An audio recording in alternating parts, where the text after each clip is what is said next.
You're leaving money on the table every single week and you don't even know it. It's not really because you're lazy or because your work is bad or that your prices are too low. It's pretty much because you've never been shown that one number that actually tells you if a job is making money or it's bleeding you dry. And I promise you, nobody on YouTube is even talking about this. Not the marketing guys, not the business coaches, not the gurus who've never ever held a tape measure. So what I'm about to walk you through is going to change the way you look at every job on your board. And once you'll be able to see this, you won't be able to unsee it. I call it money velocity. And it's the reason some contractors that do 1.2 million a year are building real wealth while other guys are just grinding it out at 3 million and feel broke. So stay with me because this one's gonna be different. If this is your first time on the channel, I'm Eddie Boca and I run Contracting Empire. We're a marketing agency that works only with high-ticket contractors like deck builders, remodelers, outdoor living specialists, painters, and more. Here at Contracting Empire, pretty much 90% of our decisions are based on data. And data is what's going to reframe how you think about the work you're already doing. It'll show you revenue you didn't even know existed while removing a boatload of stress. This might be one of the most important 15 minutes you spend this year. I'm going to take you from the diagnosis to the money velocity, step by step. All right, let's go. Part 1, the diagnosis. Every contractor I've ever talked to can tell me what their jobs are worth, right? The contract number, the big number on the proposal. And that number is really lying to you. And it's lying for the sole reason that it doesn't account for time. And time is the thing you can't make more of. So let me show you what I mean. You've got 3 jobs sitting in front of you right now. Let's say you're a remodeler, right? Job 1 is a home addition, big one, $200,000 contract. 6 months of work, that's about 120 working days on site, right? Job 2, bathroom remodel, 30K, 2 weeks, pretty much 10 working days. Job 3 is a kitchen remodel, 80,000, 4 weeks, 20 working days. Now, if I ask you which job you want, well, probably most guys will grab the addition, right? It's $200,000 after all, the biggest number on the board. But there's a number hiding inside each of these jobs that nobody ever calculates. And when you see it, it will change everything. Take the contract value and divide it by the number of days your crew is on site. That addition, $200,000 divided by 120 days, that's roughly $1,666 per day. The bathroom, $30,000 divided by 10 days, that's $3,000 a day. The kitchen, $80,000 divided by 20 days, that's $4,000 per day. You see what just happened? The kitchen, the job most guys would have put third on their list, pays you more than double what the big sexy addition pays you.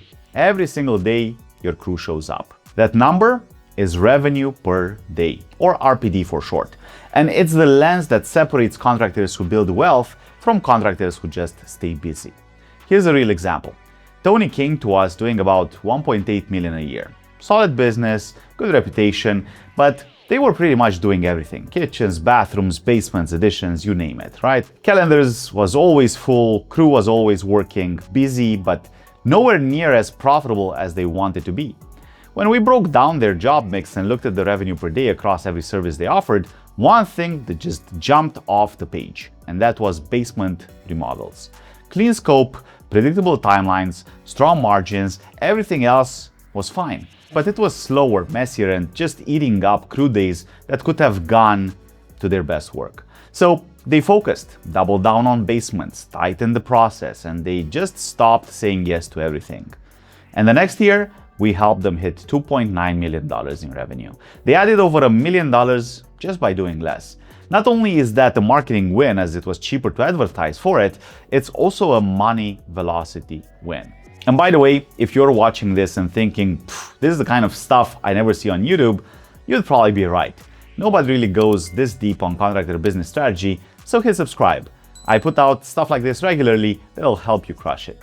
All right, let's keep going. Now, before you go out and chase kitchens for the rest of your life, hold on a little bit. Revenue per day is the starting point, but by itself, it lies. It doesn't tell the whole story until you run it through 4 filters. And this is the part where it gets spicy. This is where a contractor who thinks like a business owner really separates himself from a contractor who just runs jobs.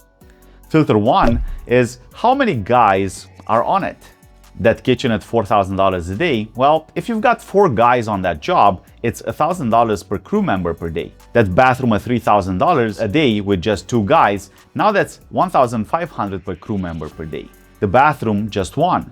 Basically, you have less crew and more output per person. And that's the real number in this case. So it's not just revenue per day, it's revenue per crew member per day. Obviously, this is going to be different if you're using a sub model, but still, it's good to kind of wrap your mind around these numbers. Filter 2, what can actually go wrong? Every job carries a risk profile and nobody really prices for it. A home edition has, permits, multiple subs, inspections, weather, 6 months of things that can really go sideways. And every one of those things is a delay that eats into your actual revenue per day. The number on paper stays the same, but the number in reality gets worse every time something stalls. A kitchen, 3 weeks. It's contained. If something goes wrong, you fix it and you're still done by Friday. When you take a long, complex job, you're absorbing some risk that doesn't show up anywhere on the contract, right? So you have to start factoring it in. Or at least start tracking which job types burn you and which ones don't. You'll find a pattern fast. All right, filter 3, the complexity task. Let's take 2 $50,000 kitchens, pretty much same number on the proposal. But one is stock cabinets, standard layout, right? Pretty much predictable stuff. The other one has a structural wall coming down, a client who changes their mind every Tuesday, those jobs, right? So one of those jobs is indeed a $50,000 job, but the other one is a $70,000 job that you're doing for $50,000 because nobody really scored the complexity before pricing it. So start doing that. Custom scope, tight timelines, difficult sites, demanding clients, each one of those adds to your true cost. Your price should really go up as complexity goes up. I mean, it sounds obvious, but very few people do it. Filter 4, when the money actually hits. This is absolutely crucial for cash flow. You've got 2 jobs, same contract value, but one has milestone draws, right? 25% deposit, progress payments tied to framing, rough ends, and all of these major steps until completion. So money moves through your business the whole time. On the other hand, you have the other job, which is just a huge chunk at start, and then you're pretty much floating payroll and materials for months waiting on the back end. You're doing the same work, but on one job, your bank account is healthy, and on the other one, you're checking the balance at 2 a.m., kind of wondering if you can make Friday's payroll. To fix this, just negotiate the draw schedule the same way you negotiate the price. It really costs you nothing to ask for better milestone terms, and it changes everything about how your business feels month to month. Part 3, your calendar as a product. So you've got the number, you've run it through the filters. Now let's look at the calendar. Let's stop thinking of your calendar as a schedule and more like a product that you're designing. Every slot on that calendar has a dollar value attached to it. Every day your crew sits idle, it has a cost, right? And every time you fill a slot with a low RPD job, when you could have had a high RPD job in the same window, you pretty much give money away. You just didn't see it on the invoice, right? So here's something real. A 6-month home edition doesn't run at 100% crew utilization the whole time. You'll have like permitting windows, inspection holds, days when the framers are in and your finishing crew has nothing to do. Like 15 to 20 days on that big project is going to be pretty much normal. But those are slots and you can fill them. Short cycle, high RPD jobs slotted into the dead windows of your long duration projects. Instead of working harder, you're working the calendar. Our client Deck Bros out of Omaha, Luan, the guy went from $1 million to 15 million in 4 years.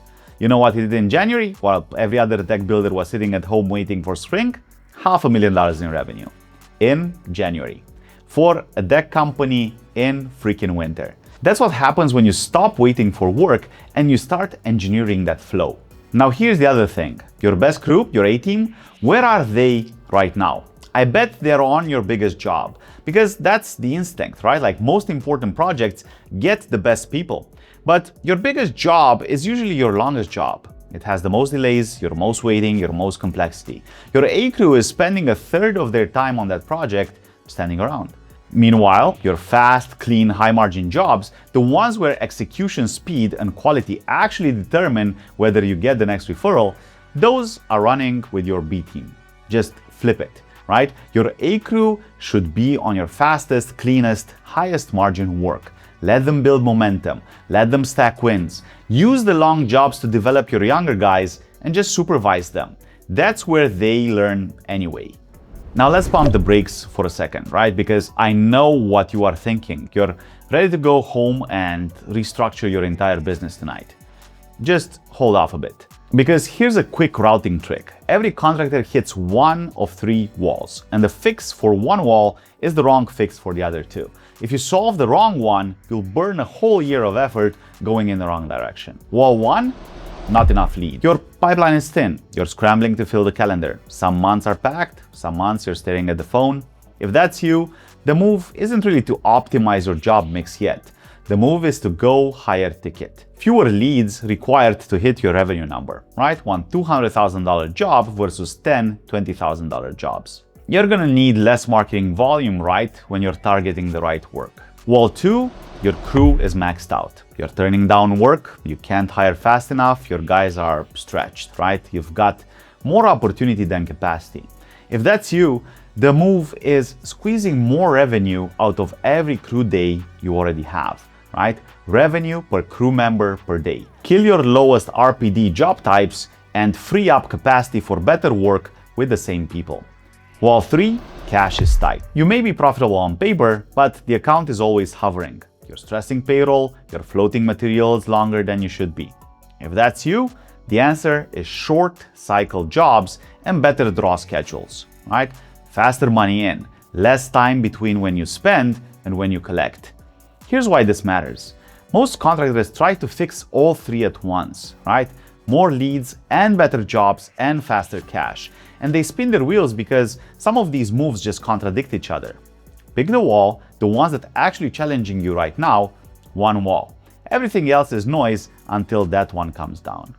Here's a quick story about Nick. When he came to us, he was doing about 300 grand a year, right? Good work, good reputation, really cared about his craft. Zero profit, none. Money was coming in and getting eaten alive. Wrong job mix, slow draws, thin margins on jobs he took just to keep busy. No structure underneath any of it. His wall was cash. So that's what we fixed first. Better draw schedules, tighter job selection. We stopped taking projects that didn't clear a minimum margin threshold. Within the year, we got it to over $1 million in revenue. And this time, the money actually stayed. 9-to-1 return on his ad spend, but the ad spend wasn't the fix. The velocity was. The money finally had somewhere to go instead of leaking out the sides. So here's where everything comes together. You've got the lens, which was revenue per day. You've got the filters, which is crew size, risk, complexity, draw schedule. You've designed your calendar instead of just filling it, right? You know which wall you're hitting now. Now you make the call. Here's your homework, and I mean, actually do this. Don't just nod and close the tab. Pull up your jobs from last year, every one of them, right? Write down the contract value and the number of days your crew was on site. Divide, sort by RPD. The ones at the top, your highest revenue per day jobs, those are your foundation. That's where you point your marketing at. That's what fills your calendar first. The ones at the bottom, you pretty much have two choices. Option one, either raise the price until the number makes sense. If a job type is just too low of an RPD, the only way to keep doing it is to charge more. Otherwise, you're subsidizing bad work with your best resource, which is crew capacity. Option two, you just stop taking them. I know this one feels really scary because turning down revenue will feel like really wrong in your gut. But firing a job type is one of the most profitable decisions a contractor can make. It clears slots for better work, it simplifies your operations. Your crew gets better at fewer things, which means just faster execution, fewer callbacks, stronger margins.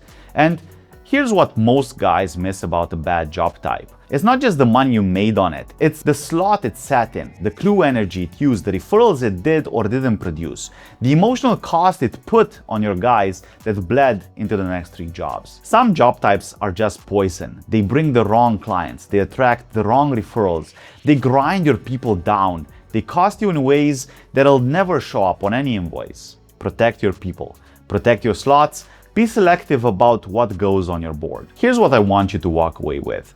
This isn't about working harder. You already work hard. And I know that. Every contractor I've ever met works hard. It's about the same crew, the same hours, the same market, producing more money and moving faster. And that is money velocity, my friend. Not volume, but speed. It's how fast revenue moves through your business and turns into actual cash in your pockets. The contractor that's doing 1.2 million with a job mix that he designed and has smart draw schedules pretty much often takes home more than the guy grinding 3 million on a pile of jobs he never analyzed.